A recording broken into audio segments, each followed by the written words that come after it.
Hey, it's Jeff here, and I'm with New England Beer Reviews, but today I'm going to try something a little different.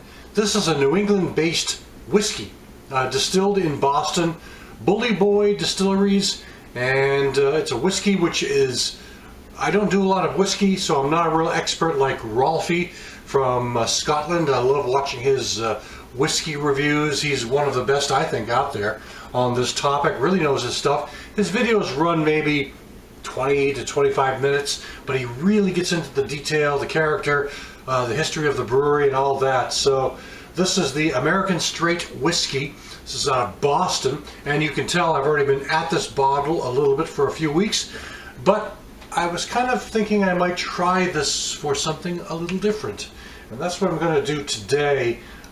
This is 42% alcohol by volume and 84% proof, and it is distilled in Boston. So this has a cork screw off, which in some sense I kind of like, because there are a lot of whiskeys out there that simply have a screw off top, and I kind of like the cork idea.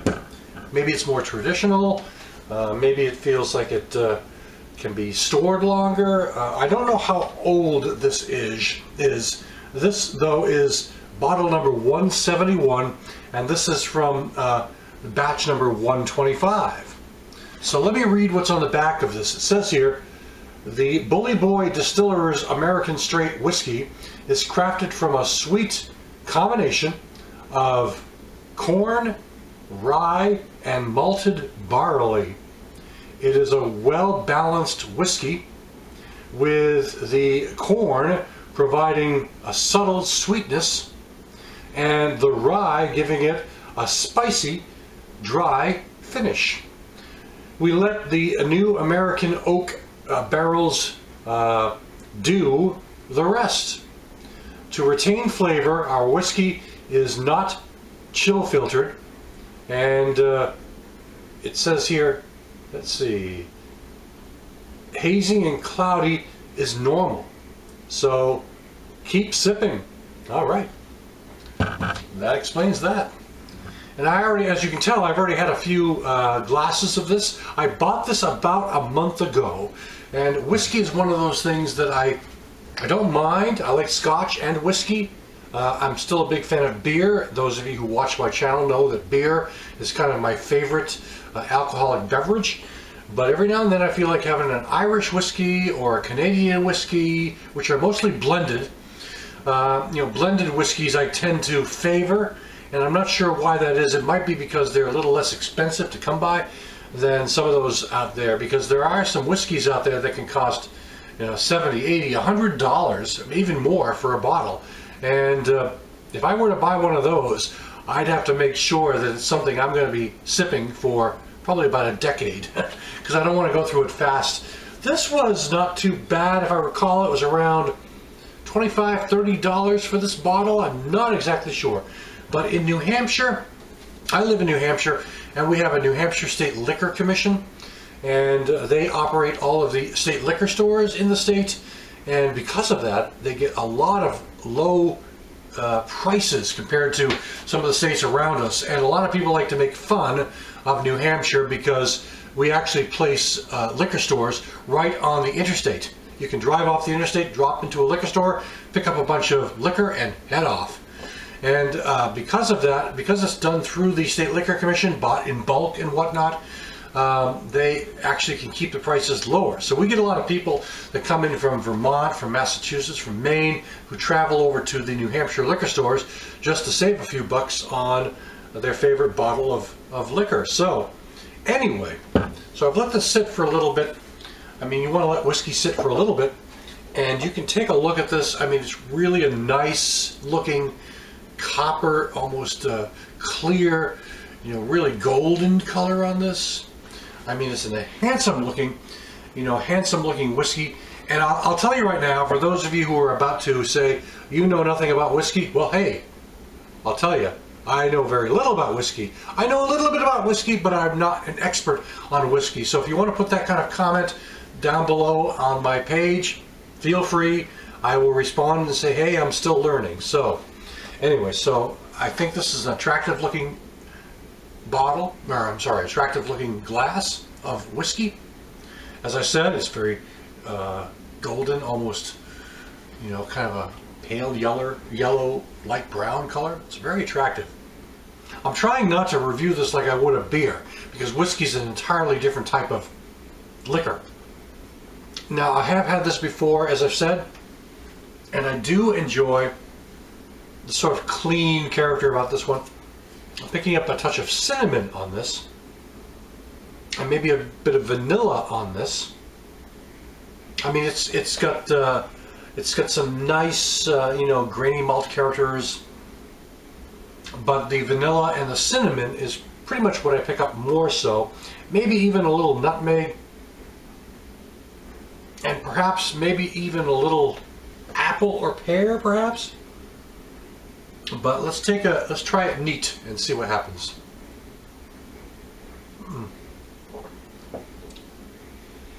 The delivery is pretty straightforward. It just kind of builds up quickly on the back of my palate. The malt character is pretty straightforward, pretty strong. Mild sweetness.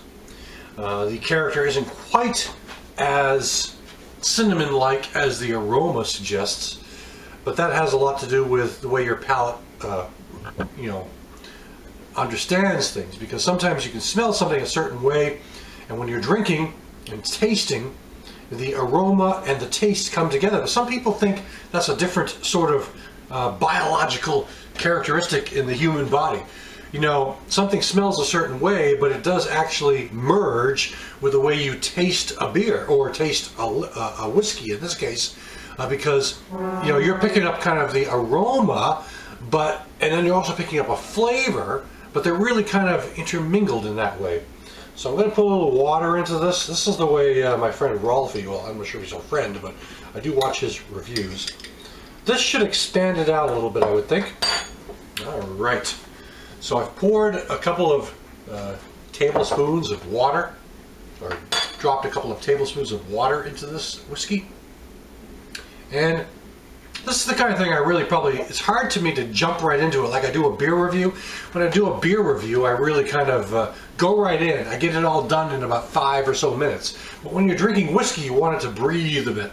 You want it to sit there a bit. You want it to kind of intermingle with all the atmosphere that is surrounding you as you're drinking this thing. So it's kind of hard to kind of jump right in like I do for a beer, where I pour it, I sniff it, I smell it, and I taste it all in like 30 seconds. For a whiskey, you kind of want to let it sit around a little bit to let it kind of, you know, kind of evolve and sort of, you know, kind of mingle in with the atmosphere around you. So a couple of tablespoons or teaspoons, whatever. This is a dinner spoon, but a couple of spoons of water to try to loosen this up a bit. So again, it kind of mellows it out somewhat to some extent. I'm still getting the same sort of cinnamon, maybe nutmeg character. Fruit character is more on the downside, but it doesn't penetrate my senses quite as much as it did when it was neat. So let's take a taste. Yes, it really delivers in a real mellow kind of sort of way, but that pungent sort of finish is still there. You know, it's got that same kind of cinnamon, grainy malt character, but the pungent character at the end with a slight apple or pear character is not quite as predominant as it was the first time around.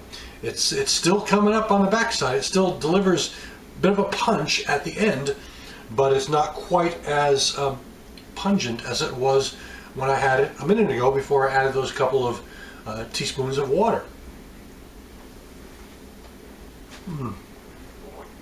So I have been drinking this whiskey for a few weeks, as I said.